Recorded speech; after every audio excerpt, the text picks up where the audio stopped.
Evangel ministries നിങ്ങൾക്കായി അവതരിപ്പിക്കുന്ന തിരുവചനം.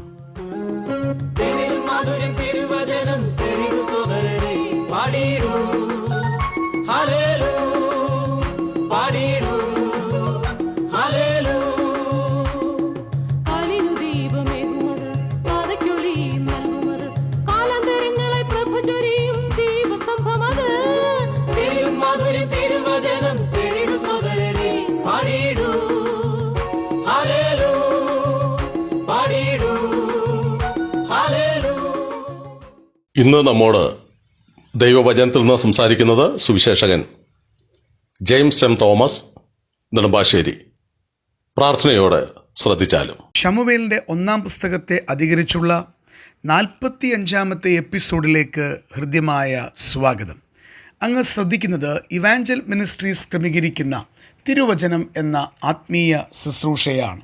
വളരെ പ്രാർത്ഥനയോടുകൂടെ നമ്മൾ ശമൂവേലിൻ്റെ 1-ാം പുസ്തകം 4-ാം അധ്യായത്തിലേക്ക് പ്രവേശിക്കുവാൻ ആഗ്രഹിക്കുന്നു. 4-ാം അധ്യായത്തിലേക്ക് വരുമ്പോൾ ദൈവത്തിൻ്റെ ന്യായവിധിയുടെ കരം ഇസ്രായേലിന്മേൽ വരുന്ന, പ്രത്യേകിച്ച് ഏലിയുടെ കുടുംബത്തിന്മേൽ വരുന്ന ഭയാനകമായ ചിത്രമാണ് കാണിച്ചു തരുന്നത്.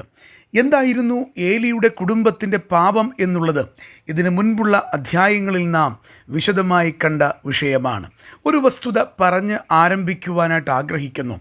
സ്വർഗത്തിലെ ദൈവത്തെ വളരെ വിശ്വസ്തയോടും ഭയത്തോടും കൂടെ സേവിക്കേണ്ടവർ പാപത്തിൽ തുടർന്നാൽ എത്ര ഭയാനകമായിട്ടുള്ള ശിക്ഷകൾ, ന്യായവിധികൾ ഏറ്റുവാങ്ങേണ്ടി വരും എന്നുള്ളത് നാം ഓർക്കേണ്ടുന്ന വിഷയമാണ്.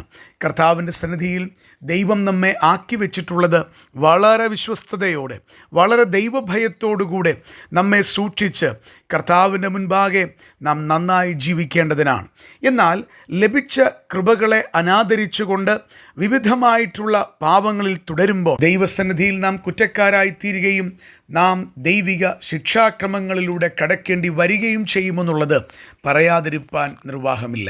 അതുകൊണ്ട് തന്നെ വളരെ പ്രാർത്ഥനയോടുകൂടെ നമ്മുടെ ജീവിതങ്ങളെ വിശുദ്ധിയിൽ സൂക്ഷിപ്പാൻ ഈ പഠനവും മുഖാന്തരമായി തീരട്ടെ. 4-ാം അധ്യായത്തിൻ്റെ 1-ാം വാക്യത്തിൽ നാം ഇങ്ങനെയാണ് വായിക്കുന്നത്: ശമൂവേലിൻ്റെ വചനം എല്ലാ ഇസ്രായേലിനും വന്നിട്ട്. എന്താണ് ഇതിൻ്റെ അർത്ഥം? ദൈവം ഇസ്രായേലിനോട് ശമൂവേലിലൂടെ അരുളി ചെയ്ത വചനങ്ങൾ എന്നാണ് അർത്ഥം.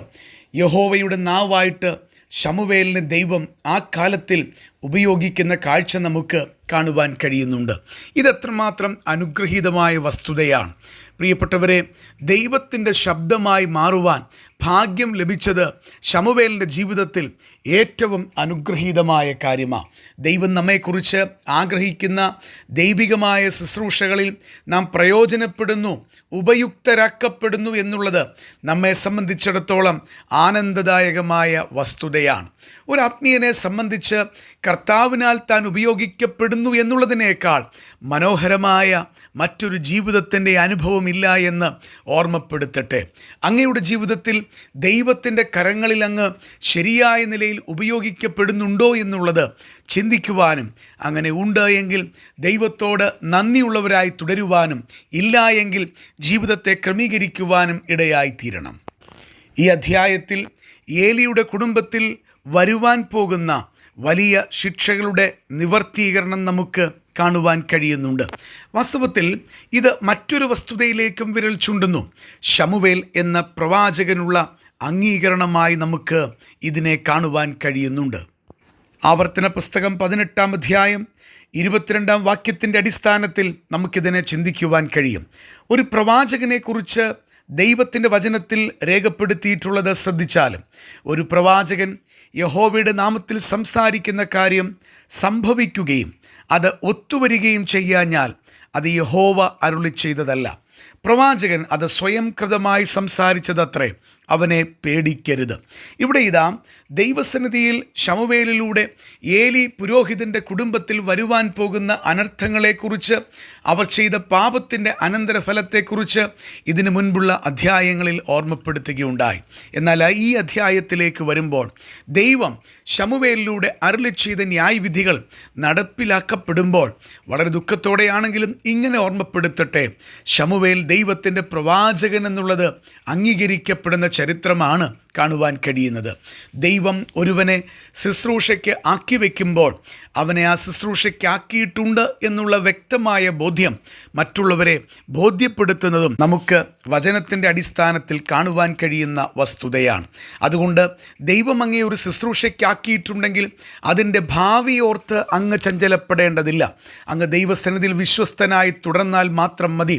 ദൈവമാണ് ബാക്കി എല്ലാ കാര്യങ്ങളും ക്രമീകരിക്കുന്നത് എന്നുള്ളത് ഓർമ്മപ്പെടുത്തട്ടെ.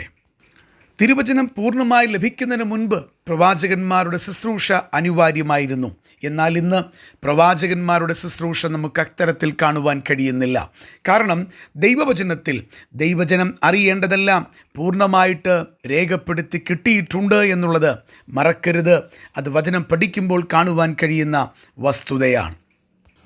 ശമൂവേൽ പ്രവാചകനോട് ബന്ധപ്പെട്ട് മറ്റൊരു കാര്യം കൂടെ ഞാൻ ഓർമ്മപ്പെടുത്തുവാനായിട്ട് ആഗ്രഹിക്കുന്നു. 3-ാം അധ്യായം അതിൻ്റെ 19-ാം വാക്യത്തിലേക്ക് വരുമ്പോൾ, എന്നാൽ ശമൂവേൽ വളർന്നു, യഹോവ ശമൂവേലിനോട് കൂടെ ഉണ്ടായിരുന്നു, അവൻ്റെ വചനങ്ങളിലൊന്നും നിഷ്ഫലമാകുവാൻ ഇടവരുത്തിയില്ല. തുടർന്ന് 20-ാം വാക്യത്തിൽ, ദാൻ മുതൽ ബേർഷേബ വരെയുള്ള ഇസ്രായേലൊക്കെയും ശമൂവേൽ യഹോവയുടെ വിശ്വസ്ത പ്രവാചകനെന്ന് ഗ്രഹിച്ചു. ദൈവം ശമൂവേലിനോട് കൂടെ ഉണ്ടായിരുന്നു. അവനിലൂടെ കർത്താവ് അരുളി ചെയ്ത വചനങ്ങളൊന്നും നിഷ്ഫലമാകുവാൻ ഇടവരുത്താതെ അവനൊരു പ്രവാചക ശുശ്രൂഷയ്ക്കായി വേർതിരിക്കപ്പെട്ടു എന്നുള്ള വളരെ വ്യക്തമായ വസ്തുത ജനത്തിൻ്റെ മുൻപിൽ ദൈവം വെളിപ്പെടുത്തുന്ന അനുഗ്രഹീതമായ കാര്യം നമുക്ക് കാണുവാൻ കഴിയുന്നുണ്ട്. ദൈവമേൽപ്പിക്കുന്ന ശുശ്രൂഷകളിൽ രഹസ്യ പരസ്യ ജീവിതത്തിൽ വിശ്വസ്തനായിരിക്കുന്ന ഒരുവനെ കർത്താവ് വളരെ ഉപയോഗിക്കുമെന്നതിൻ്റെ നേർക്കാഴ്ചയാണ് ശമൂവേലിൻ്റെ ജീവിതമെന്ന് പറയുന്നത്. അങ്ങയുടെ ജീവിതത്തിൽ ഈ വസ്തുത മുറുകെ പിടിക്കുവാൻ കഴിയണം. കർത്താവെ, എന്നെ ഉപയോഗിക്കണമേ, അവിടുത്തെ സന്നിധിയിൽ വിശ്വസ്തനായി നിൽപ്പാൻ എനിക്ക് കൃപ തരണമേ. അങ്ങനെ വിശ്വസ്തനായി നിൽക്കുമ്പോൾ നമ്മുടെ ശുശ്രൂഷകളെ കർത്താവ് ആദരിക്കുക തന്നെ ചെയ്യും. എന്നെ ശ്രദ്ധിക്കുന്ന പ്രിയപ്പെട്ടവരോട് വളരെ വ്യക്തമായിട്ട് ഓർമ്മപ്പെടുത്തട്ടെ, കർത്താവിൻ്റെ കരങ്ങളിൽ ഉപയോഗിക്കപ്പെടുവാൻ ഏറ്റവും വലിയ സമർപ്പണം നമുക്ക് ആവശ്യമാണ്. അതിനായിട്ട് നമ്മുടെ ജീവിതങ്ങളെ നമുക്ക് വേർതിരിക്കാം. ദൈവനാമത്തിന് മഹത്വം ഉണ്ടാകട്ടെ. ഈ സന്ദേശം ശ്രദ്ധിച്ച എല്ലാ പ്രിയപ്പെട്ടവർക്കും കർത്തൃനാമത്തിൽ നന്ദി. ബൈബിൾ കറസ്പോണ്ടൻസ് കോഴ്സിൽ ചേർന്ന് പഠിക്കുവാൻ ആഗ്രഹിക്കുന്നവർ മേൽവിലാസം അയച്ചു തന്നാലും പ്രാർത്ഥനാ വിഷയങ്ങളും അറിയിക്കുമല്ലോ.